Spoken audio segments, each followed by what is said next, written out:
अस्सलाम वालेकुम रहमतुल्लाहि व बरकातुहू। वालेकुम अस्सलाम व रहमतुल्लाहि व बरकातुहू। जनाब, क्या मैं आपसे एक इस्लामी सवाल कर सकता हूँ?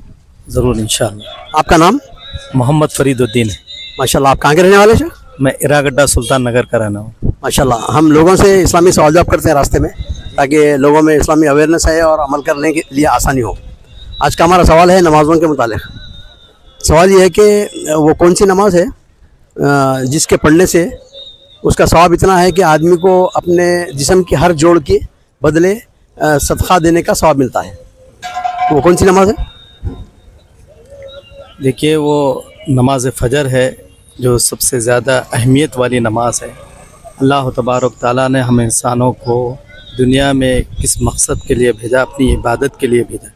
इबादत में सबसे ऊंचे दर्जे की नमाज़ें हैं, तो नमाज़ों में भी सबसे अफजल नमाज जो है नमाज फ़जर है, जो आज उम्मत मुस्लिमा जो है आसानी से जो है नमाज ज़ोहर, नमाज असर, मगरिब तो पढ़ लेती है, लेकिन दो चीज़ें जो दो नमाज़ें हैं, नमाज इशा और नमाज फ़जर में बहुत काहिली और सुस्ती करती है। अल्लाह के नबी ने फरमाया अस्सलातु कुर्रतु आइनी, नमाज मेरे आँखों की ठंडक है।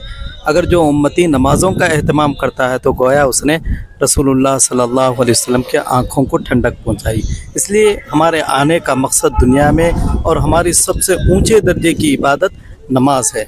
जितना उम्मत मुस्लिमा नमाज में पीछे रहेंगी, दुनिया की मुसीबतें, दुनिया की तकालीफ में वो मुब्तला रहेंगी। अल्लाह तबारक ताला ने ज़िम्मेदारी ली है, जिसने फ़जर का एहतमाम करेगा, मैं उसके दुनिया की जितने भी झमेले हैं, जितनी भी ज़िम्मेदारियाँ हूँ, मैं उसका ज़िम्मेदार हूँ, मैं उसका मुहाफ़िज़। इसलिए हमें सबसे पहले नमाज फ़जर का एहतमाम करना चाहिए। आज उम्मत नमाज फ़जर से बहुत दूर है।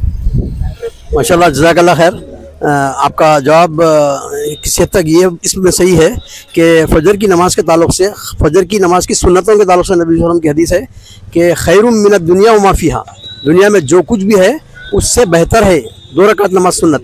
तो फ़जर के तो क्या कहने, लेकिन सवाल मेरा ये था कि वो कौन सी नमाज है जिसमें जिसके 2 रकात जिसके पढ़ने से हमको अल्लाह सुब्हानहू व तआला जिस्म की हर जोड़ के एवज़ सदका करने का सवाब मिलता है। वो है नमाज फ़जर ही है, शायद गालिब नमाज इशराक़ है, अवाबिन जिसको कहते हैं हम। और क्योंकि नबी सल्लल्लाहु अलैहि वसल्लम की जी सुन्नत है वो, लेकिन नबी करीम सल्लल्लाहु अलैहि वसल्लम की हदीस है कि इंसान के जिस्म में 360 जोड़ होते हैं, हर जोड़ के एवज़ सदका करना। तो सहाबा ने पूछा अल्लाह के रसूल कौन कर सकता है ये?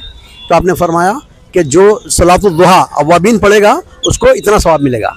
माशाल्लाह, जज़ाकल्लाह खैर शेख आपके तावन का। ठीक है। अस्सलाम वालेकुम। वालेकुम सलाम।